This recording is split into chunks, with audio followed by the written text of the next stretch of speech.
Kwa ulivyomwona Kram mara ya kwanza, alikuwa ni mtu namna gani? Alikuwa ni mtu mwenye furaha. Sawa, tuambie sasa Sikitu. Kram huyu hapa, umeanza naye kufanya naye kazi. Na mimi niwaga kuna challenge ambazo huwa mnakutana nazo, especially kwa for the first time unafanya kazi na mtu. Unajua challenge ile ambazo zilikuwa ngumu sana wakati unafanya kazi na Kram, ndio mnaanza sasa kushoot zile short clip. Kwanza hatukuanza kwenye short clip. Tulianza na kazi moja kwa moja. Sikitu.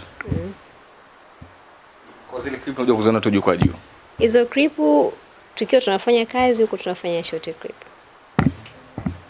Okay. Sawa. Niambie kuhusu kitu kimoja. Wakati mko location nini vile, kuna namna watu wame experience kitu cha tofauti kwa Kram before huko nyuma baada ya kuingia na location?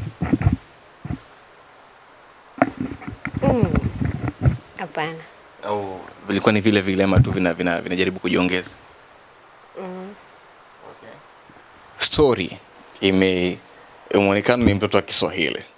Do you think sai kukupa kichwa kuonekana mimi nitakuwa Mswahili na